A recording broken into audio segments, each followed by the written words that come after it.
information, that is the Friday before spring break. So, but she made a motion, it has not been seconded. What is your name? I was saying. I'll second. Okay, it has been seconded. So, any discussion? Mr. Gray? No, that's me. I believe that it would be helpful for us to, I know it's going to be impossible to accommodate all 191 of us, but for the chair to receive feedback over the next week or so, and that we, as a body, allow the chair to set that date at a date that works for her and for, based on the feedback from the committee for the most people. So I'll offer that as a friendly amendment, Ms. Schultz's motion, if that's reasonable. Okay. Well, if it's a friendly amendment, Ms. Schultz, do you accept that friendly amendment? Okay. So, no, we didn't just, okay. So then we have, so it's a hostile, or if you're not going to accept it. So, Do you need it explained, Miss Susan? No. Okay. I just wasn't expecting one. Okay, I thought we're all here, so why not vote? okay. So, I'll second his motion. okay, so we have an amended motion.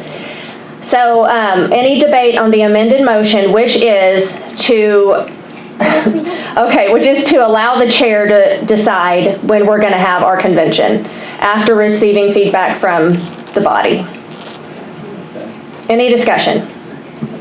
Would there be any drawbacks to just waiting until the April meeting? Or any negatives of that? Until April. Okay. Okay, so yeah. If we do it, so April 7th is the last day that we can do that. So if we did it April 4th, that could work. Are there any comments or objections? Okay. Just understand that we have 191 people, and we're going to have to vote on 62 delegates to the state convention. We're going to have to vote on district delegates. I expect that it will be hostile. I mean, I do. I think it's fair. And it could drag on for 7 or 8 hours. So just y'all be prepared. If y'all are prepared to do that on a Thursday night at 6:30 and you're going to be here till 2 or 3, I'm good. I'll be here and I'll speak on this behalf. But just be understanding of that. I'm about to call on both of you, but I just want to elaborate a little bit more on what he just said. So the convention has 3 meetings. So we're going to have the last meeting of the current county committee, this one that has been formed and is that we're all here together. So we'll have that meeting. It will be very short, but then we're going to go into the convention. The convention is where we're going to elect our state committee man, state committee woman, state delegates. So there are going to be quite a few elections that are going to be held. If we have a large number of people running for these 62 plus spots, the convention could go on for many hours.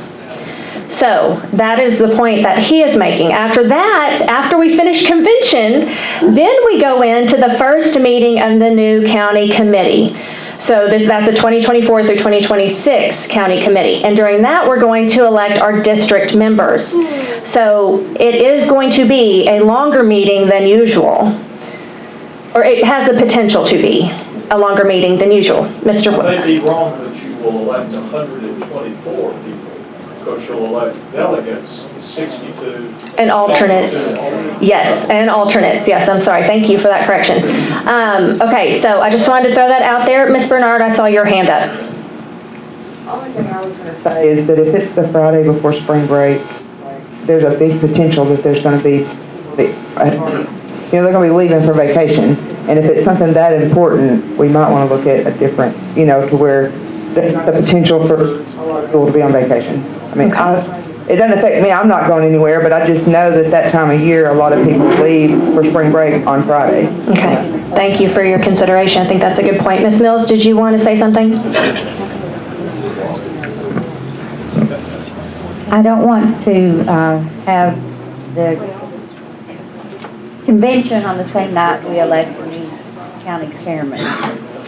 Yes, So, yes, so and you thank have you. a deadline on that, so I don't think that's a good idea to have those the same night. Yes, that is a very good point. That would make it even longer, because as she said, I have to call the election for the chairman before April 8th, so it would be that same night, so that would just be another election on top of it. So, you guys forgive me. I think the pending motion, is it yours? It's the hostile motion to Mrs. Schultz's motion, yes. Okay.